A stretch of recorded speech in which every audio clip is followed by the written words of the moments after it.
Good morning, and a warm welcome to your show, Sunny Mornings, Venice Beach. I'm your host, Melissa, and it's Tuesday, May 5th. You'll be interested to know. Today is Cinco de Mayo. The holiday commemorates Mexico's unexpected victory at Puebla in 1862 and honors national pride, resilience, and cultural heritage. Communities celebrate with festive music, colorful parades, delicious traditional food, and joyful gatherings that warmly share Mexican traditions with friends and neighbors. So now you know. And now, it's time for the Surf Report. This morning, it's looking fair with waves around 2 feet, and conditions are semi-glassy to semi-bumpy. Throughout the morning, the wind stays on shore at about 4 to 6 miles per hour.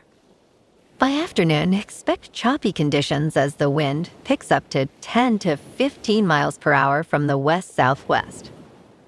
Best time to ride is at 8 a.m. with a 0-foot incoming low tide when the south-southwest swell is 1 foot at 13 seconds and the onshore wind is 2 miles per hour. The first low tide on Tuesday will be 0 foot at 6:45 a.m., followed by a 3-foot high tide at 1:45. The nearshore buoy at Santa Monica Pier reads 63 degrees for the water temperature.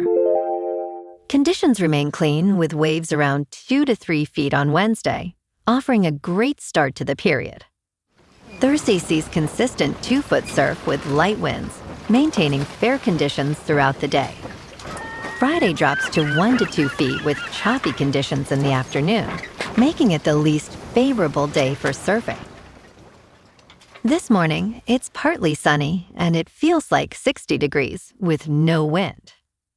The sunset will take place at 7:40 and it will rise again tomorrow at 5:59. It looks like we're in for some mostly sunny skies today, with a high near 64 and a breezy west-southwest wind around 12 miles per hour with gusts up to 25. If you're inland, it will hit a high of 65. Tonight, expect partly cloudy skies with a low around 57 and a breezy south wind around 12 miles per hour with gusts as high as 25. Looking ahead in the weather. Wednesday will be sunny with a high near 67 and a south-southwest wind of 5 to 15 miles per hour.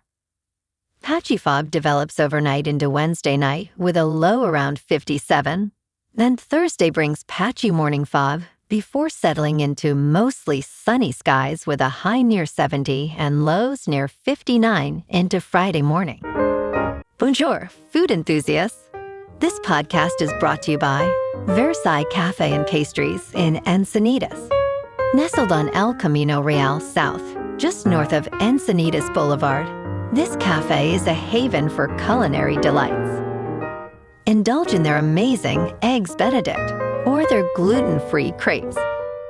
You can grab a panini for lunch or just breeze on through to get your morning coffee. They are open every day from 8 to 5. So stop on by and don't forget to tell them Sunny Morning sent you.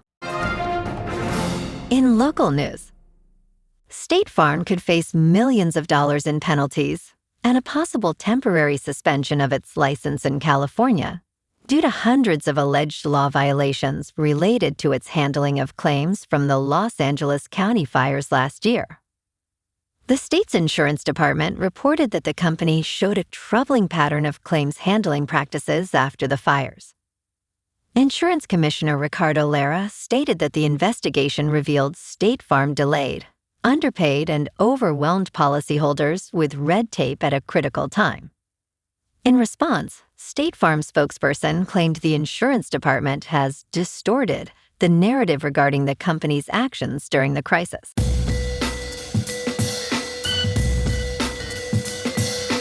Now on to sports. Tarik Skubal's elbow is now Major League Baseball's biggest mystery. His recovery time from surgery could be the difference between a $250 million and a $450 million deal. The Detroit Tigers' postseason aspirations also hang in the balance. Skubal, the Tigers' back-to-back American League Cy Young Award winner, is headed to the injured list with loose bodies in his left elbow. The team announced the news on Monday afternoon, just hours before the 29-year-old was slated to start against the visiting Boston Red Sox. Both Skubal and Tigers manager A.J. Hinch spoke to reporters about the injury. Because Skubal has yet to undergo surgery, it remains undetermined how long he will be sidelined. The typical recovery time for injuries of this sort can vary anywhere from 2 to 5 months. Hinch stated he needs to get it taken care of. Surgery is going to happen soon. He added that Skubal is going through all the details of what that will mean. Who, what, where, and when. Late in Skubal's most recent outing on April 29th against the Atlanta Braves, the lefty experienced discomfort in his elbow. After blowing a 2-1 sinker by slugger Matt Olson in the 7th inning, he felt the pain.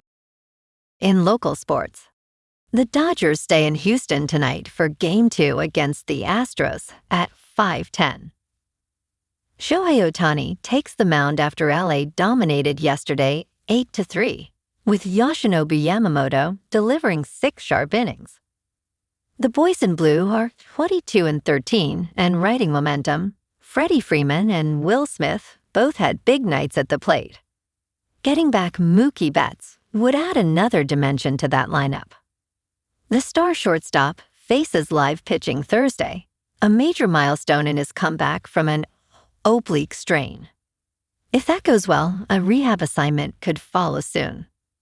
Meanwhile, the Lakers tip off in Oklahoma City tonight at 5:30 for Game 1 of the Western Conference semifinals against the defending champion Thunder. LA's without Luka Doncic, who's ruled out with a hamstring strain. But there's a silver lining. ESPN quietly updated his return timeline to May 7th, considerably earlier than the May 11th projection. That's a major development for a Lakers team that'll lean on LeBron James, Austin Reeves, and DeAndre Ayton against one of the league's elite defenses tonight. Over in hockey, the Kings are beginning their full head coaching search after a first-round sweep to Colorado. E.J. Smith remains a candidate after going 11-6-6 down the stretch, with Bruce Cassidy and Jay Woodcroft also in the mix. LA also faces the question of who wears the C next season following Anze Kopitar's retirement.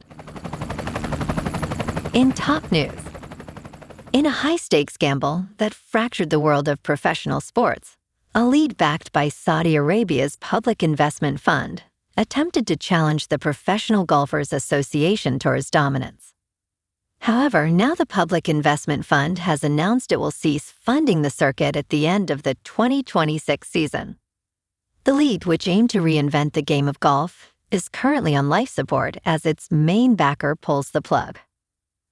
Star athletes now face steep challenges to return to the Professional Golfers Association Tour. This experiment, costing $5 billion, has sparked significant controversy.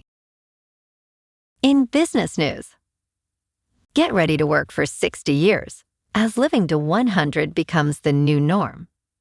America's older population is expected to expand in the coming years, changing how we work, save, and live. A 100-year lifespan will bring many changes, most notably a 60-year career to fund it. Many of today's children can expect to live to the age of 100, an increase in life expectancy that will become the norm by 2050. By the year 2100, there will be more than 25 million centenarians worldwide, according to the United Nations.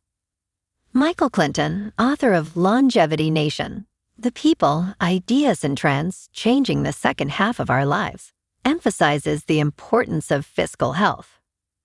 In crypto movement, Bitcoin is up 1% to about $81,000.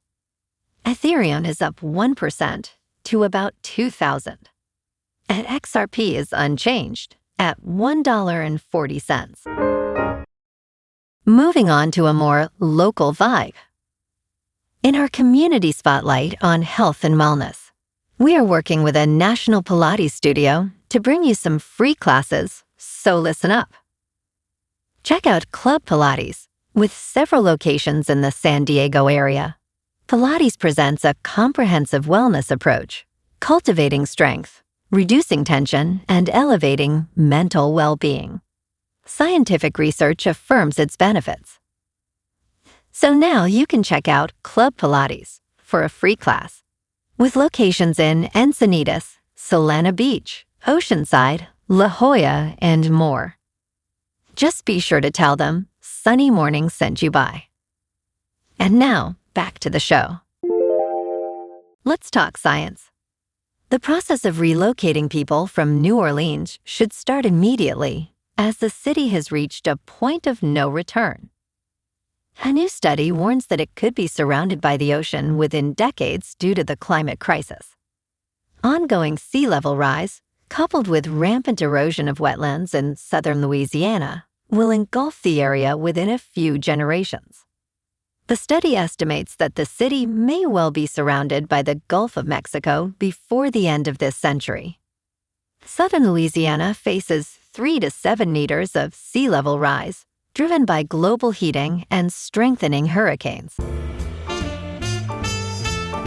And in entertainment news, Paramount's guidance has nearly doubled its theatrical film slate in 2026. However, it will see significantly lower box office revenue overall from those movies, according to the company.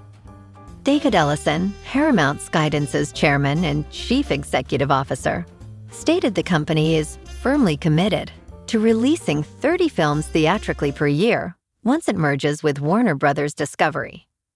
Ellison mentioned that Paramount grew its slate from 8 films in 2025 to 15 in 2026. For 2026, Paramount expects significantly lower theatrical revenue year over year due to lower average box office revenue per film. Well, alrighty folks, it's time for the quote of the day. And today, our quote comes from the American novelist and Nobel laureate William Faulkner. And he said, "The past is never dead. It's not even past," reminding us that history and cultural heritage continue to shape our present and future. And that's a wrap for this morning. You can check out our Instagram, YouTube, and TikTok for some captivating aerial videos with local news and the surf reports. Have an amazing day, my good friends. We'll see you tomorrow with another episode of Sunny Mornings Venice Beach.